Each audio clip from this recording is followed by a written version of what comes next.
Yeah. Good morning, everybody. It's about time to get started this morning. We'll have plenty of time to socialize in between, I promise. I'll leave you a little extra time at the end this morning. There's never enough time. There is never enough time. You're exactly right about that. I'll invite you to grab your Bibles and turn to Genesis chapter 16. We're beginning a new study this morning from the book of Exodus, but to kind of get our bearings, I want to start in the book of Genesis, thinking about a theme and an idea that is presented in the book of Genesis that we will see continued throughout the book of Exodus. Now, just a little bit of context. Genesis chapter 16, God has made his promises to Abraham. And Abraham and Sarah are looking ahead, thinking about, well, how are God's promises going to come true? Because Sarah can't have kids. And so Abraham and Sarah come up with this plan that Abraham is going to take Hagar as his wife. And so she gets pregnant, and this doesn't make Sarah very happy. In fact, Sarah treats her very poorly and kicks her out of the house. Well, not yet. She does the second episode. The first time, she treats Hagar so badly that Hagar runs away. And so here's Hagar. She is a slave woman who is pregnant that has no prospects. And in the ancient world, that basically meant you were hopeless. And so she finds herself out in the wilderness, pregnant, trying to figure out what her future will look like. And God comes to her. He sends an angel to her. And the angel says, God has seen you in your affliction. He has heard the things that you are going through. And everything is going to be okay. He comforts her in her affliction. And here in chapter 16, Genesis chapter 16, and verse number 11, read this with me. And the angel of the Lord said to her, behold, you are pregnant, and shall bear a son. You shall call his name Ishmael. Ishmael means God hears. Because the Lord has listened to your affliction. He shall be a wild donkey of a man, his hand against everyone, and everyone's hand against him, and he shall dwell over against all his kinsmen. So she called the name of the Lord who spoke to her, you are a God of seeing.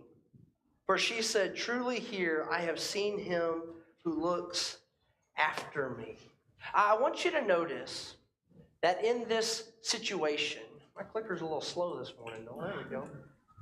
In this situation, she recognized that God saw her. And as she reflected on this event, she named him the God who sees. Now, this thought becomes very prominent as the Exodus begins. In fact, a lot of the same language is used regarding the condition of God's people as we begin the book of Exodus. Israel finds itself enslaved, in need, no judicial recourse, no standing, no status, very little hope in the future, right? Much like Hagar. And they cry out to the heavens, and the Bible would tell us this. God heard their groaning and remembered his covenant with Abraham, with Isaac, and with Jacob. God saw the people of Israel, and God knew. You see, God sees his people in their terrible situation, and it moves him to act. And the book of Exodus is really God's activity as he looks at his people, and he sees them in their affliction. He sees them in their hopelessness, and it is God's activity to save them from their hopelessness. In fact, when he calls Moses to lead in Exodus chapter 3, go ahead and flip over here with me to Exodus chapter 3. Exodus chapter 3. When God calls Moses, he would say this in verse number 7. Then the Lord said, I have surely seen the affliction of my people who are in Egypt, and have heard their cry because of their taskmasters. I know their sufferings, and I have come down to deliver them out of the hand of the Egyptians, and to bring them up out of that land to a good and broad land, a land flowing with milk and honey. So once again, God tells Moses, I have seen my people.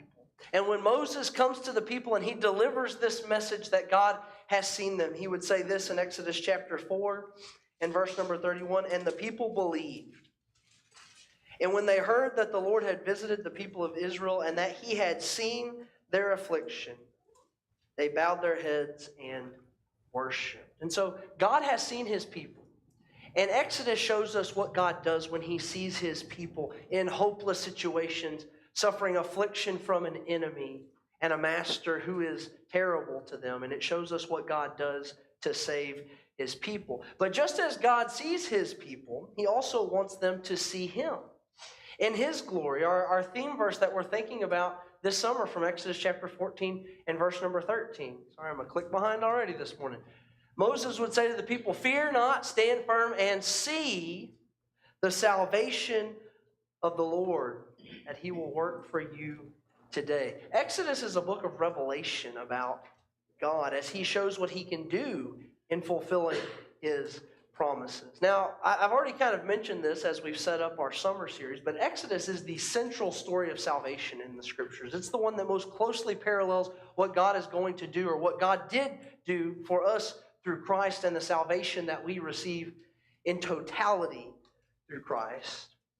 And so this quarter, as we overview the book of Exodus, I want us to see the parallels in God's salvation, and I want us to see the glory of the Lord. Because as the book of Exodus ends, as he has worked all of these wonders in bringing these 10 plagues upon Egypt, in parting the Red Sea, and providing for Israel in the wilderness, he shows them who he is. And as the book of Exodus ends, the glory of the Lord fills the tabernacle, and he is once again among his people in a very limited way. But he is among his people. And that pushes us into Leviticus, where he would show us his holiness and his expectation. But we first must see the glory of the Lord to understand who he is. And so as we overview the book of Exodus, I want to encourage you and challenge you to see the glory of the Lord. In each class, we will ask two of the same questions as for application at the end of each class. What do we learn about God? And how does he show his glory as he saves his people? Now, I have these syllabus in the back if you'd like to get one, but I want to kind of give you just a brief overview of how this class is going to go. We're going to see God calling Moses and how that drives us straight into this Exodus story where God brings his people out of Egypt. We'll see God providing for his people, Yahweh, his covenant name. We'll see once he has brought them out into the wilderness, we'll see him giving them the law, the promises, the priesthood, the tabernacle. God is showing and demonstrating his faithfulness to his people. But almost immediately we see failure on the part of God's people, which I think is an important and critical part of the Exodus story. That even though God has demonstrated and proven so much, his people have failed, but God doesn't just cast them to the side immediately. He continues to be faithful to them. In fact, he reiterates his covenant faithfulness to them. And then, as I mentioned, the book ends by God filling the tabernacle with his glory, showing my presence is among my people.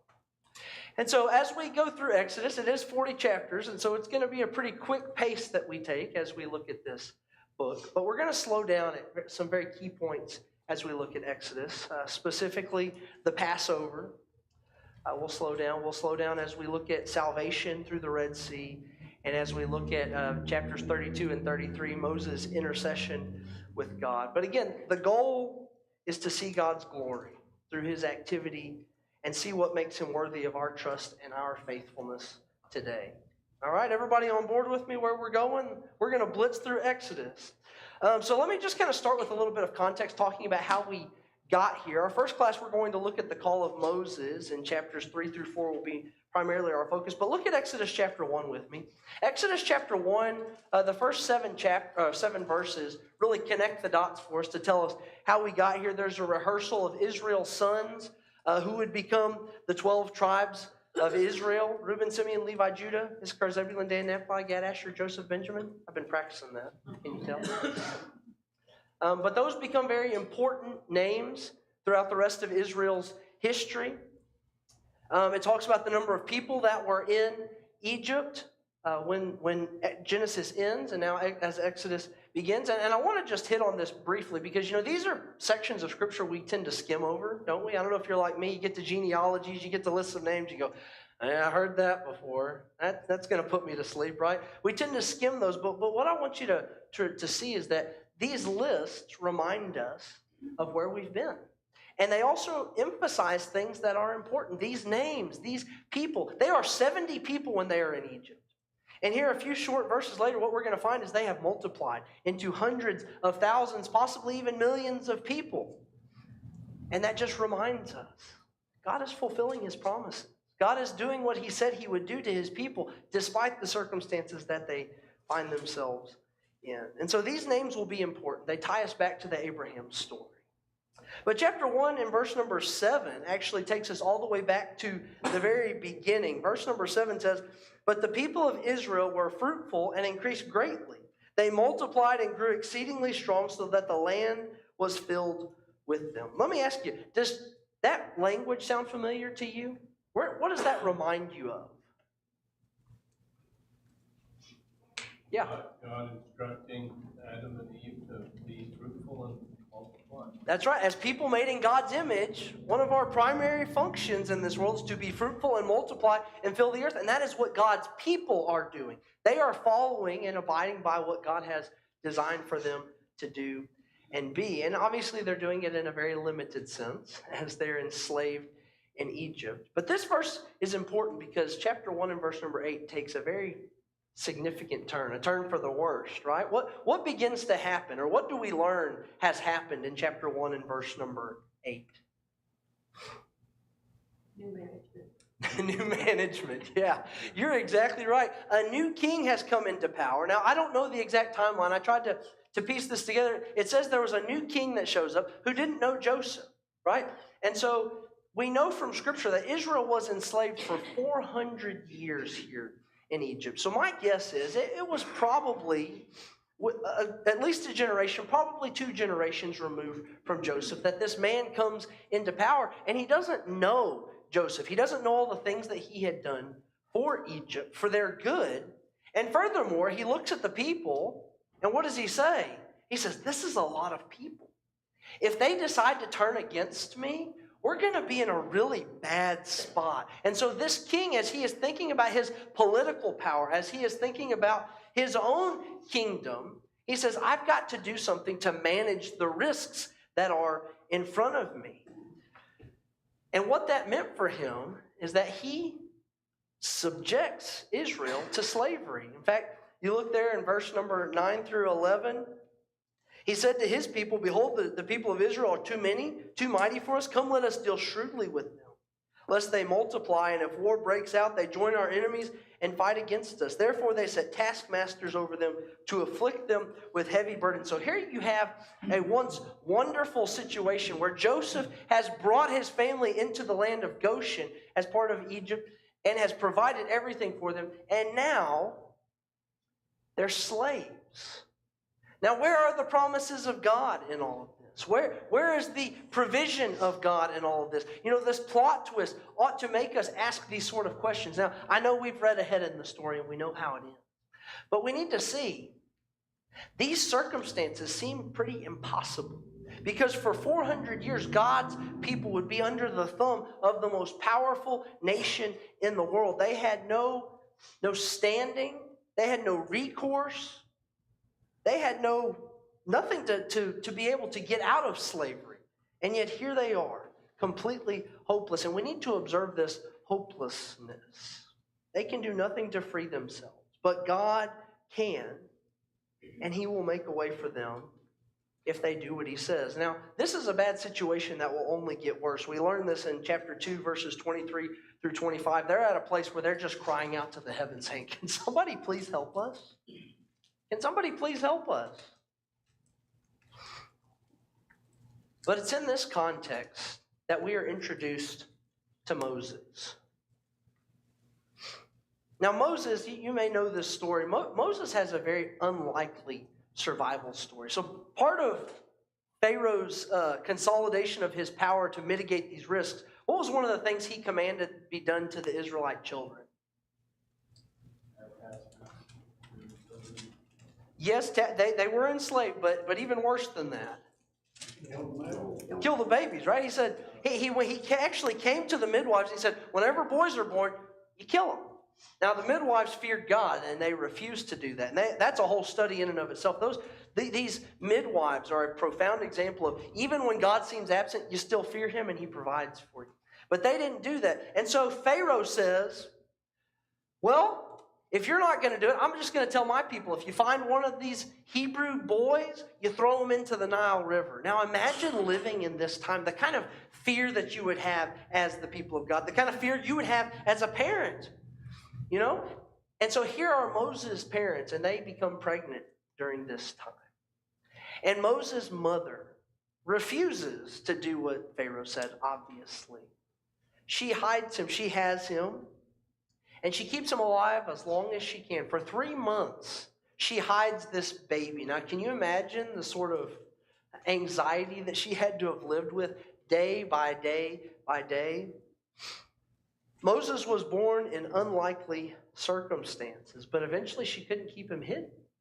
Right? So what does she do? Y'all remember how the story goes?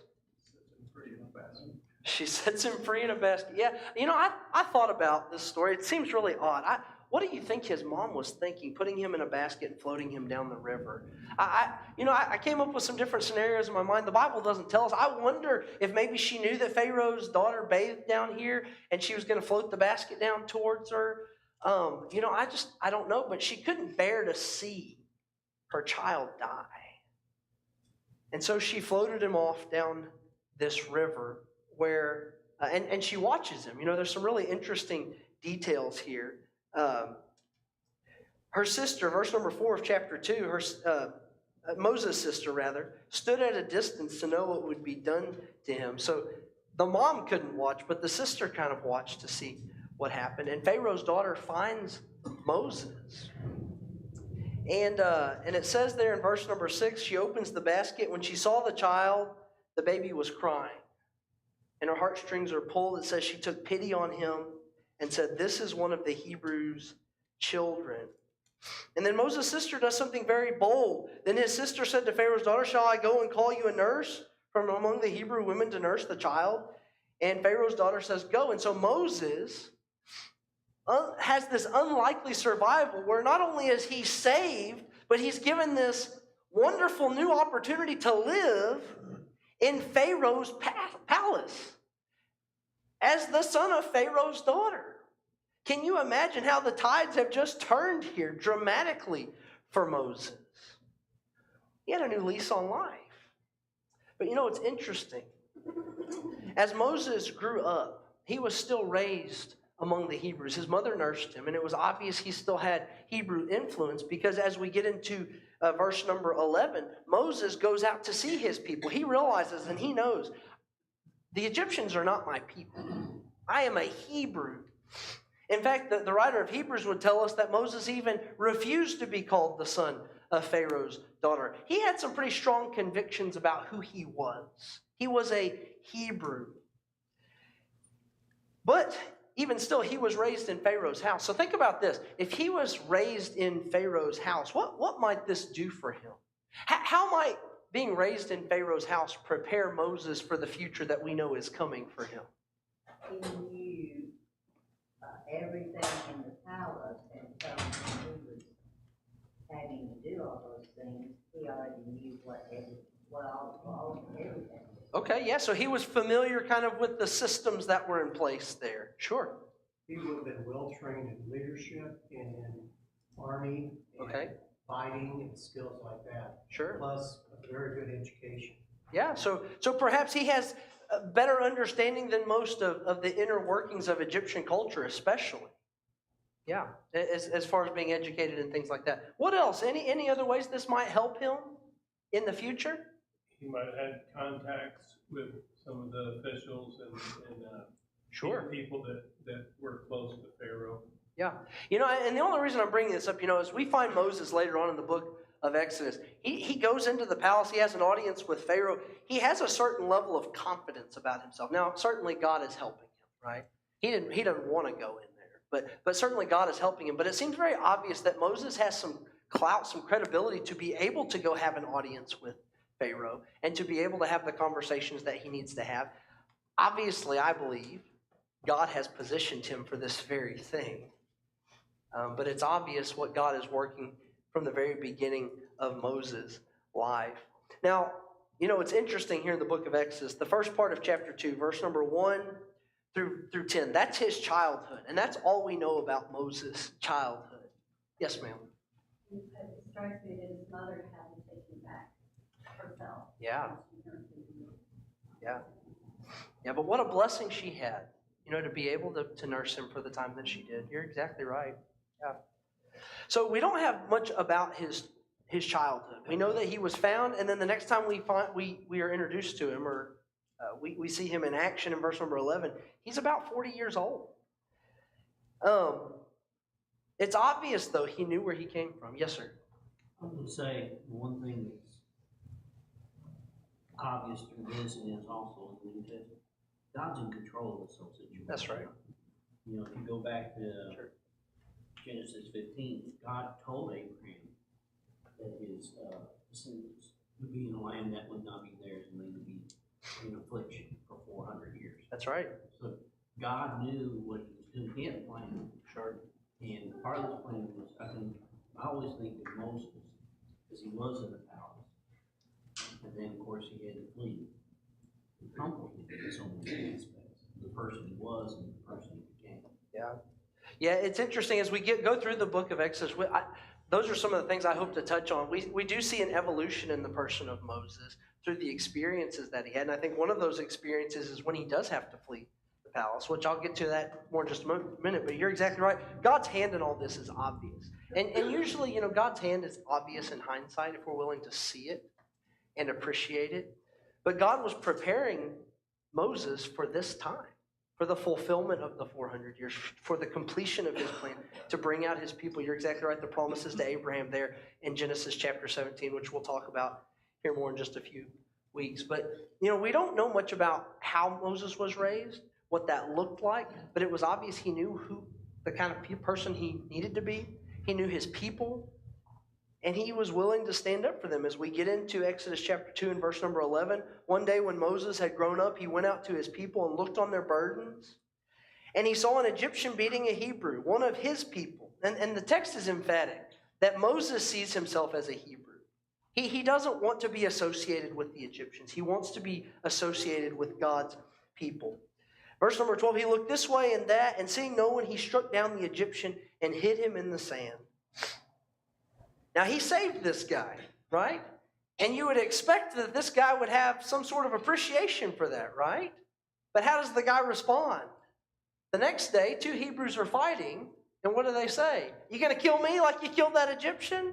There's a bit of a rejection there. In fact, in Acts chapter 7, Stephen, as he is making his defense, he would use this example. Let's see if I can find this quickly. I didn't put the verse reference for myself here.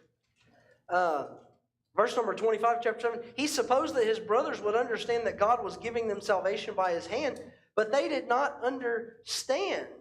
And on the following day he appeared to them as they were quarreling and tried to reconcile them, saying, Men, you are brothers. Why do you wrong each other?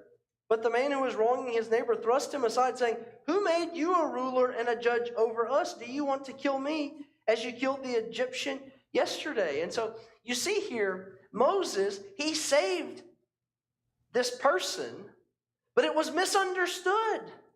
And these people looked at him in the wrong way. He wasn't the Savior that he was standing up to be. They saw him rather as a threat to themselves. Go ahead, George. Yeah, so just to clarify, Sure. I think the implication of the story is it's not the same guy, right?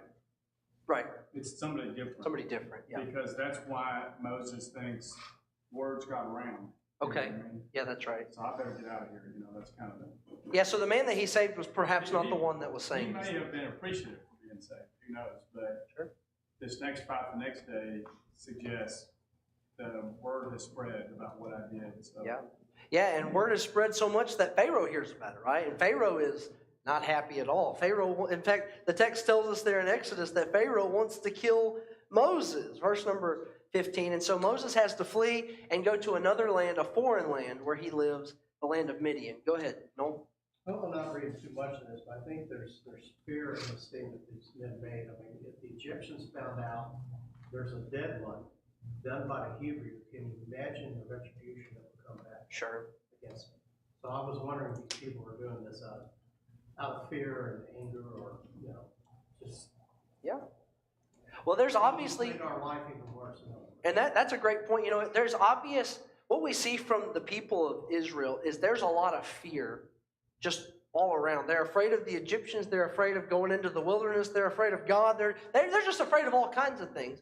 They're very unsettled. And one of the things that God, as He's showing His glory to His people, He's trying to settle them in, yes, you have enemies, but I'm not one of them. And I can provide and protect you. But human nature, it does seem, especially when we are in seasons where we are afflicted, we are oppressed, we are out of sorts, we are very unstable. And you see that from the people, especially as they are responding to Moses, who evidently will work with God's power and speak with God's authority. And even as they behave towards God. Yeah, I think that's a great point. So Moses leaves. He comes to Midian. And one of the first episodes that we are given here about Moses is he comes across these 7 sisters who are shepherds. And they're trying to water their flocks, but there's these other shepherds that are giving them problems. And it would tell us here in chapter 2 and verse number 17, the shepherds came and drove them away, these women, but Moses stood up and saved them and watered their flock. So Moses, he's just come out of Egypt where he saved a man's life. And now he's gone to Midian where he's saving these people. And I think the text is very clear. It wants us to see this is the kind of person that Moses is. He stands up for people. He has conviction. He has a strong sense of justice, it seems like to me. Are y'all seeing that as we're reading this story? He's a man of action, willing to save those who are helpless. Obviously, he is a just man, but many of his qualities are a foreshadowing of Jesus, which we'll talk about that more as we get into the story. But Hebrews chapter 3 will make a comparison between many of these activities of Moses, how he was faithful to God in God's house, faithful among God's people, but Jesus is more faithful than Moses. We're intended to see some of these things to help us understand the nature of Jesus as the deliverer and the redeemer and the Savior. So following the introduction of Moses, I kind of wanted to blitz through that. We're given this section at the end of chapter 2 that sets the scene for what happens next. Chapter 2 and verse number 23, during those many days, the king of Egypt died, and the people of Israel groaned because of their slavery and cried out for help. Their cry for rescue from slavery came up to God, and God heard their groaning, and God remembered His covenant with Abraham, with Isaac, and with Jacob. God saw the people of Israel, and God knew. I want you to notice as we go through the book of Exodus how many times it says God remembers His covenant with Abraham, with Isaac, with Jacob. He wants us to see this is a continuing story. This is an ongoing promise that God is going to make good on. Now, with the introduction of Moses in the context of Israel's oppression, God now comes to Moses and calls him. And this is really the bulk of our section for this week. God comes to Moses in chapter 3 and verse number 1. And how does God appear to Moses? Yeah, a bush that's on fire. And Moses sees it from afar and says, this is an interesting thing. I think I'm going to... And so Moses is out. He's shepherding the flock. So now he's become the son-in-law to this man out in Midian, and he's shepherding his flock, and he comes and he's out on this mountain, and he sees this bush, and he says, what is going on? I've got to come over and I've got to see this. And he walks up to the bush, and the bush starts talking to him. You think that might be an odd circumstance? Moses just kind of takes it in stride.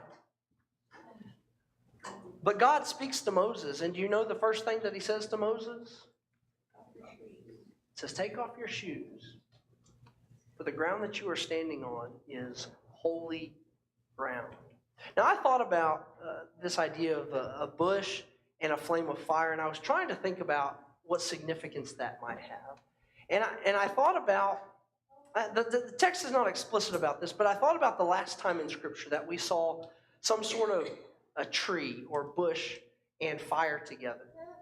And it was in the Garden of Eden when God cast Adam and Eve out of the garden. You remember this? He cast them out of the garden. He puts a cherubim to guard the way to the tree of life with a flaming sword to keep them from coming to the tree of life. And again, I'm not sure if these are explicitly connected, but the message I think is the same there.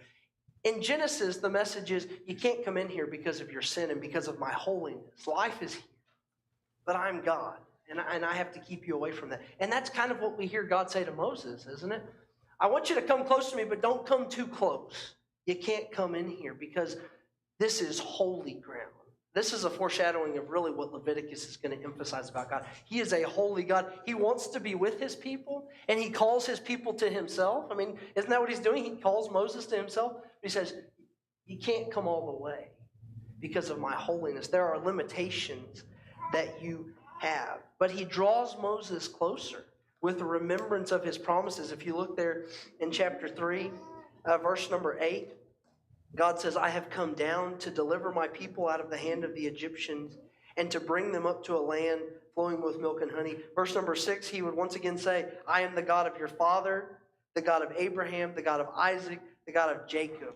So he's drawing Moses in with these promises and this deliverance. I'm going to bring my people up. I want you to be my people. Listen, as we see God's glory, we need to appreciate both dynamics of God. He wants to be with his people, but his holiness must be respected. And we're going to see that very profoundly in Exodus chapter 19. I remember we talked about this in a class recently where, they're at Mount Sinai and God tells the people, y'all don't come up here because you are sinful people. You cannot come up here because of my holiness. But I want you to see me and I want you to be near me. We need to appreciate God is holy, but he also wants to be near his people. And you can't have one without the other. And so the only way to be close to God, to be near God, is to be holy and to be pure. And we're going to learn more about that throughout the book of Exodus. But to me, what I see here in the burning bush episode, as God is calling Moses, there's obvious mercy on God's part. But as he reveals his holiness, there becomes greater expectation of purity and character development and change that God expects. As you come to know me and my holiness, you need to be different. Be holy, for I am holy. That becomes the refrain in the book of Leviticus. And so God calls Moses and says, I want you to go and deliver my people from Egypt. You're going to be the one. He says, verse number 10, come, I will send you to Pharaoh, that you may bring my people, the children of Israel, out of Egypt. I want you to observe the certainty with which God talks. He's not saying, I want you to go try to lobby with Pharaoh and see what he says. God says, this is what is going to happen. I'm going to bring you out. He has this plan. He's going to do this. And this premise becomes very important for two reasons. One, you're going to have this showdown with Pharaoh. Pharaoh's going to try to thwart everything that God does, right? But two, the people are going to test God as he's trying to do something wonderful for them. Now, you think about this. The people will test God by making other gods. In fact, as God has brought them out and is taking them to this land, in Exodus 32 and 33, they make this golden calf that God has explicitly told them not to do. And God is on the verge of just abandoning this, saying, Moses, just let me destroy them and start over with you. And Moses intercedes for them. But then again, they go out into the wilderness. They say, man, can we just go back to Egypt? Can we just go back and get what we had before? We know we were slaves, but at least we had fish. And it was pretty good to eat. The people make it difficult. God is speaking with certainty that I am going to do this, even in the face of his own people's frustration and stubbornness and sinfulness. God is going to bring his people to the land that he is going to bring them. God's promise is given even before he delivers them. And it's going to be reiterated time and again in this book and throughout Israel's history, connecting us back to Abraham, reminding us that God's promises always come true. It may just not be on our time. And so God has chosen to bring them out of Egypt. That's a pretty big task, right? And Moses has a lot of questions. If you're familiar with this episode, Moses asks a lot of questions here. His first question is there in verse number 11. After God comes to him, he says, Who am I that I should go to Pharaoh and bring the children out of Egypt? And then there in verse number 14, so God responds to him. We'll talk about that in just a second. But then again in verse number 14, verse number 13, Moses said to God, if I come to the people of Israel and I say to them, the God of your fathers has sent me to you, and they ask me, what is his name? What shall I say to him? So Moses is trying to put all this together, right? This is a huge undertaking that God has called him to do. And how does God respond to Moses in these moments? What are some of the things that God says to Moses? He said, I was the God that is, I'm the God that was, and I'm the God that will be. Yeah. So we see God introducing himself, connecting himself, but yet giving Moses this confidence. Yeah, listen, you need to know. I mean, the fact is, if he's going to call somebody to lead his people, that person needs to know God, right? They need to understand. He says, I am who I am. Such an important verse. He wants Moses to remember God is not just now. God has always been. This ties us back to creation, right? It ties us back to the very beginning. This is the same God that you've been reading about your whole life. That has been your history. I am who I am. And not only that, in verse number 12, notice what he says to Moses. So Moses says, who am I that I should bring these people out? In verse 12, God says, but I will be with you. But I will be with you. That's an important thought that will stick with Moses. In fact, there's a point in time, I believe it's in Exodus chapter 32, where Moses will come back to God, and God is giving him instruction, and Moses will say, if you do not go with me, I will not go anywhere. Because Moses begins to grow to appreciate not just who God is, but that when God is with me, I have nothing to fear. The people were stubborn towards Moses. They didn't want to listen to him, but Moses knew if God was with him, he could do whatever he needed to do. It didn't matter the task. It didn't matter the people. Now, Moses had some trouble with the people. Don't get me wrong. He wasn't perfect. We know that, right? But God's statement here is foundational. It's settling. It says that no matter what happens, you remember who I am, and I am with you. And you can do all things. And so God's response is, you do what I say, I'll take care of you.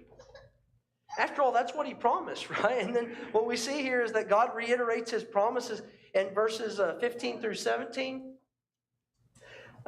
Verses 15 through 17, God will once again say to Moses, say this to the people of Israel, the Lord, the God of your fathers, the God of Abraham, the God of Isaac, the God of Jacob has sent me to you. This is my name forever, and thus I am to be remembered throughout all generations. Go and gather the elders of Israel together, and say to them, the Lord, the God of your fathers, the God of Abraham, of Isaac, and of Jacob, has appeared to me, saying, I have observed you and what has been done to you in Egypt, and I promise that I will bring you up out of the affliction of Egypt to the land of the Canaanites, the Hittites, Amorites, Perizzites, all those other folks, the land flowing with milk and honey.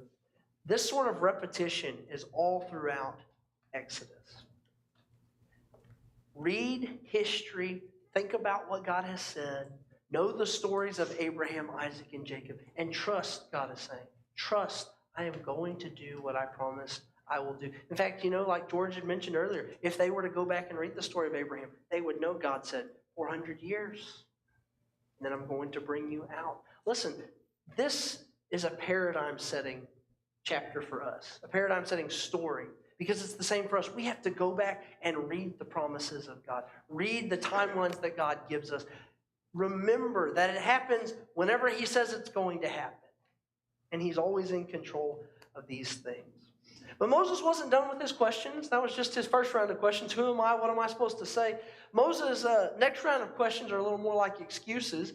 He says there in chapter 4 and verse number 1, but behold, they will not believe me or listen to my voice, for they will say the Lord did not appear to you. So he basically says, what if they don't listen to me, God? What am I going to do then? Then verse number 10, God responds to him. Verse number 10, Moses would say, oh, my Lord, I'm not eloquent, either in the past or since you've spoken to your servant, but I am slow of speech. So he's saying, God, I'm not a good speaker. You want me to stand in front of everybody and speak? I can't do that. And finally, in verse number 13, he says, please just send somebody else. Send somebody else. Now, this isn't exactly the kind of deliverer Israel would probably want, would it? If you're picking somebody to deliver, you would want somebody that feels capable and competent and willing, right? And Moses is none of these things. He's sitting here making excuses. He's reluctant. But God pushes. He gives Moses signs. He reminds Moses, I made your mouth. Right? You think I can make it work right?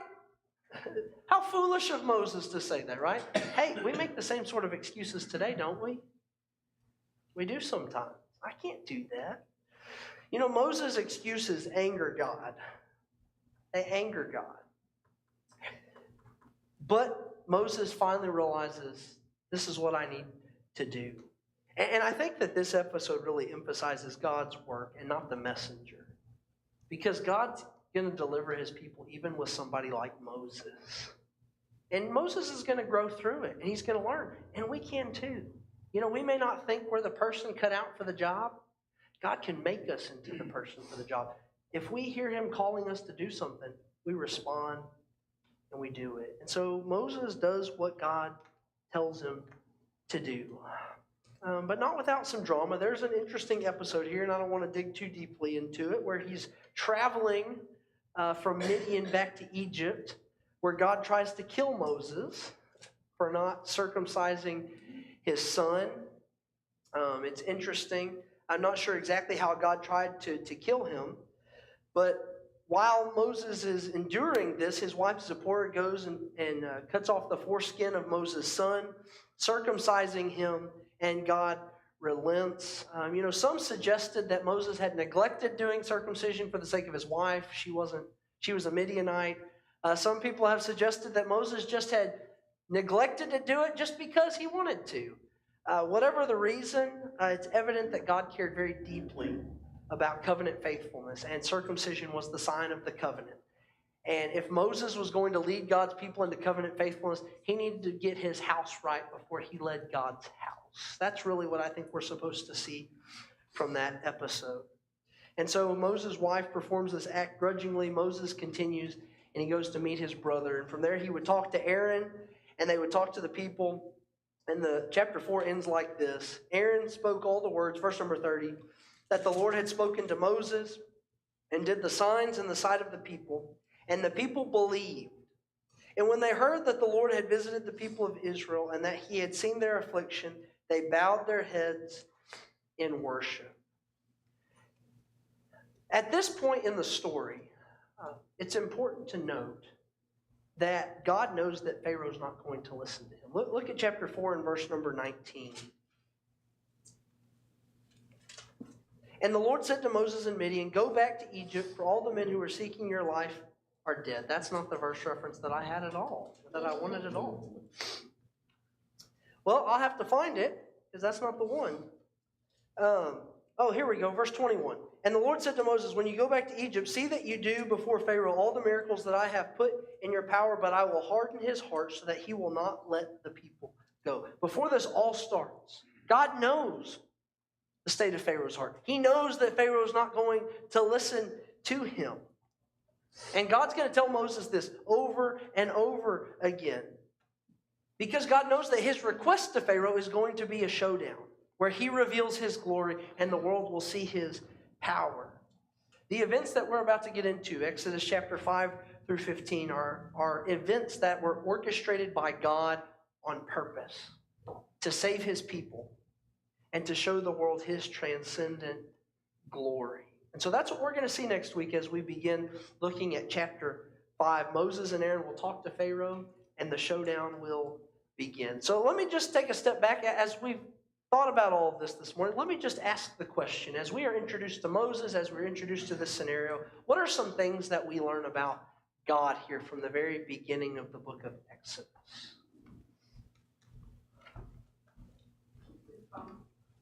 Say it again. God keeps his promises. He cares about his promises, right? The language of God is his faithful promises. He's not changing his language to his people. It's the same thing over and over again. Anything else we see about God, we learn about God from the beginning of Exodus? God sees his people. Yeah, he sees his people in their affliction, and he has not left them alone. And we're going to see what that means exactly as we begin next week. So I'll encourage you, grab one of these syllabus if you haven't already. We'll do chapter 5 through 7 next week, Moses before Pharaoh. We'll continue looking at the book of Exodus. Thank you for your time this morning.